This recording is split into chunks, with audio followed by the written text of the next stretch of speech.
अस्सलाम वालेकुम। आज की इस वीडियो में बात करूंगा 3 ऐसी मिस्टेक जो आप लोग करते हैं। अगर आप न्यू हैं, आप बिगिनर हैं, आपने ट्रेडिंग स्टार्ट कर दी है, क्रिप्टो ट्रेडिंग, चाहे आप स्पोर्ट करते हैं चाहे आप फ्यूचर करते हैं, 3 ऐसी मिस्टेक हैं जो हर बंदा करता है। आज की इस वीडियो में इस टॉपिक को कवर करूंगा। ये वीडियो आपने शुरू से लेकर आखिर तक देखनी है। देखिए, सबसे पहले बात करेंगे जो मैंने अक्सर देखा है, जो मुझे ईमेल्स भी आती हैं, जो मैंने इस चीज़ पर रिसर्च की है कि लोग जब भी क्रिप्टो ट्रेडिंग के अंदर जाते हैं तो सबसे ज़्यादा लोग जाते हैं फ्यूचर ट्रेडिंग के अंदर, और वहाँ पर जाकर लोग करते हैं सबसे बड़ी मिस्टेक कि आप हाई मार्जिन से किसी भी कॉइन को लॉन्ग करते हो, किसी भी कॉइन को आप शॉर्ट ओपन करते हो। आपकी सबसे बड़ी मिस्टेक ये है, आपने खुद भी ये नोट किया होगा जब आपने ट्रेडिंग स्टार्ट की, चाहे आपने स्पोर्ट की चाहे आपने फ्यूचर की, दोनों में सिनेरियो एक ही तरह का है कि अगर आपने किसी भी कॉइन को बाय कर लिया, आपने बहुत ज़्यादा फंड से बाय कर लिया, यानी कि आपने किसी भी कॉइन को मार्केट प्राइस पर अपने सारे फंड का बाय कर लिया, या अगर आपने किसी कॉइन को लॉन्ग किया, किसी कॉइन को आपने शॉर्ट किया, आपने हाई से हाई मार्जिन यूज़ किया, और उसके बाद आप पर एक ऐसा टाइम आ जाता है कि आपके पास पीछे फंड में नहीं होता, आप अपनी लिक्विडेशन प्राइस को मैनेज भी नहीं कर सकते और आपका अकाउंट वॉश हो जाता है।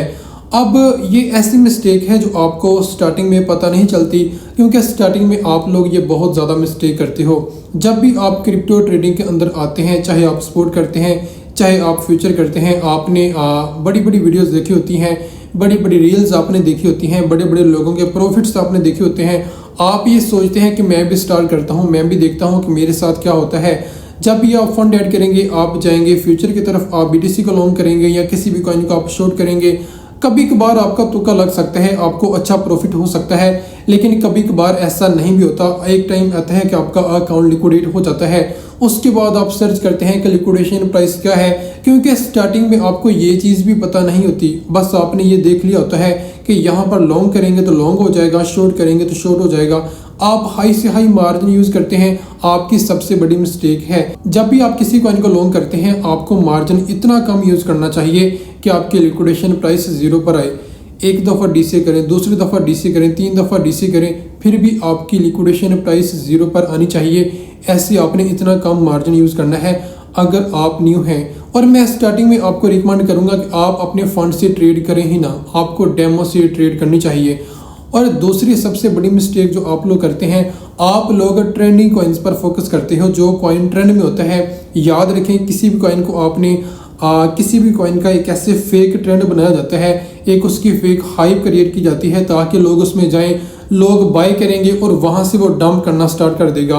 आपने कई दफ़ा ऐसे गेंदर्स में बहुत ज़्यादा कॉइन्स देखे होंगे, या कई दफ़ा आपने कोई ऐसा कॉइन देखा होगा जिसके बारे में लोग बड़ी बड़ी बातें करेंगे कि ये यहाँ से 5x हो जाएगा, 10x हो जाएगा। आप लोग इधर उधर की बातें सुनकर उस कॉइन को बाय कर लेते हो, और फिर एक टाइम आता है कि वो कॉइन वहाँ से ही डंप करना स्टार्ट हो जाता है।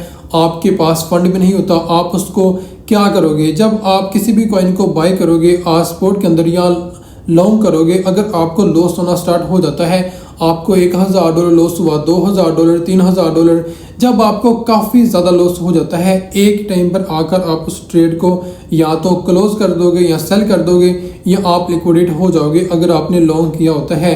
किसी भी आपने ट्रेंडिंग कॉइन्स पर फोकस नहीं करना, हमेशा आपने स्टेबल कॉइन की तरफ जाना है।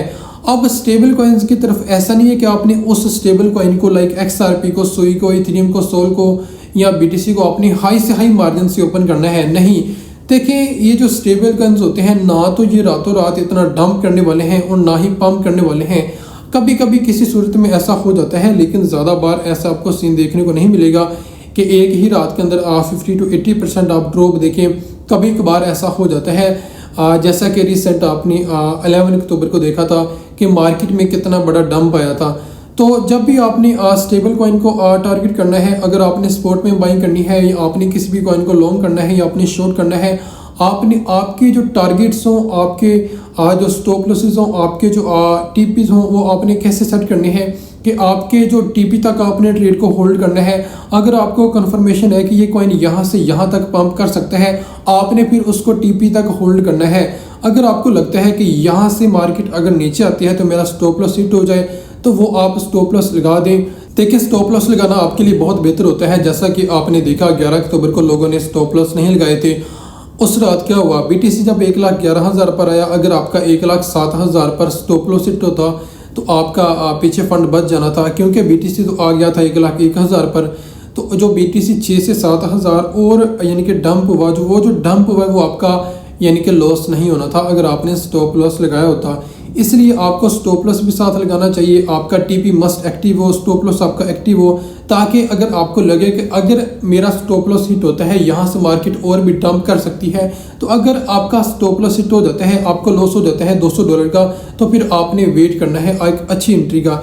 ऐसा नहीं है कि आपका एक अगर स्टॉप लॉस हिट होता है आपने उसी वक्त उस कॉइन को अगेन बाय करना है, ऐसा आपने नहीं करना। फिर आपने अच्छी एंट्री का वेट करना है।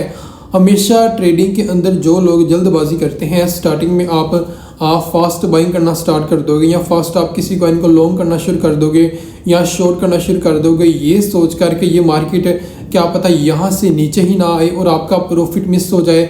ये बातें ये चीज़ें कर करके आप लोगों ने पता नहीं कितना लॉस कर दिया है। आपको खुद भी इस चीज़ का आइडिया एक टाइम पर आकर हो जाता है, लेकिन तब टाइम गुजर जाता है क्योंकि आपने इतना लॉस कर लिया होता है। आपका माइंड सेट वो सारा डिस्टर्ब हो जाता है ट्रेडिंग के हवाले से कि मैं क्या करूं। देखें, स्टार्टिंग में जब भी आप ट्रेडिंग स्टार्ट करते हैं, मेरी तो आपसे हमेशा यही रिक्वेस्ट होती है कि आप मार्जिन कम से कम यूज़ करें। अगर आपने किसी कॉइन को बाय करना है, आप स्टेबल कॉइन की तरफ जाएं और स्टेबल कॉइन्स के अंदर भी आपने बाइंग ऐसे करनी है कि आप पार्ट्स में बाइंग करें। ऐसा नहीं है कि आपने एक ही कॉइन को एक ही टाइम पर आपने बाय कर लिया, अपने वॉलेट का आपने हाफ यूज़ किया या 70% या 80%, ऐसा नहीं करना। आपने पार्ट्स में बाइंग करनी है और ऐसे आपने बाइंग करनी है। अगर मार्केट यहाँ से डंप करती है तो आपके पास दूसरा ऑप्शन क्या होगा, अगर मार्केट वहाँ से और डंप कर जाती है फिर आपके पास तीसरा ऑप्शन क्या होगा। आपके पास ऐसी एंट्रीज आपके माइंड में होनी चाहिए कि यहाँ से मार्केट डंप करती है फिर क्या होना चाहिए। ये सारी चीज़ें अगर आपने पहले से सेट की होंगी तो फिर एक टाइम पर आपको लॉस नहीं होगा।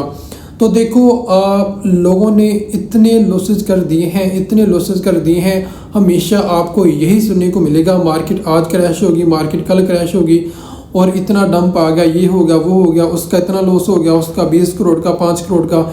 ये बातें आपको सुनने को क्यों मिलती हैं, इसके पीछे रीज़न क्या होती हैं। अगर आप किसी का लॉस देखें कि अगर उसका लॉस हुआ है, उसने कोई स्टोरी अपलोड की होगी या कोई उसने स्क्रीनशॉट शेयर किया होगा अपनी ट्रेड का, तो अगर आपने फ्यूचर ट्रेडिंग के अंदर किसी का स्क्रीनशॉट देखा, लाइक मैंने एक्स पे देख रहा था, $4 मिलियन एक लड़की का यानी कि अकाउंट लिक्विडेट हुआ, उसने हाई से हाई मार्जिन यूज़ किया, इथेरियम पर स्कैल्पिंग की। अब देखें इथेरियम कितना ज़्यादा डंप हुआ। अब लोगों ने सुई को लॉन्ग किया था, सुई की लिक्विडेशन लोगों ने रखी थी $1 पर, ये सोच कर के सुई वहाँ तक नहीं आएगा और फिर सुई कॉइन वहाँ तक भी आ गया था।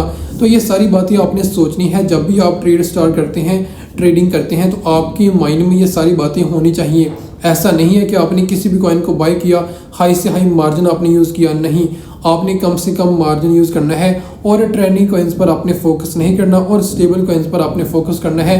वो भी आपने ये बातें माइंड में रखनी है कि आपने ट्रेड कैसे लगानी है, तो कहाँ तक आपकी सेफ एंट्री होनी चाहिए, कहाँ पर आपकी लिक्विडेशन है। अगर आपने स्पॉट में बाइंग करनी है तो आपने कैसे पार्ट्स में बाइंग करनी है। मार्केट अगर यहाँ से डंप करती है तो आपके पास और क्या क्या ऑप्शंस होंगे।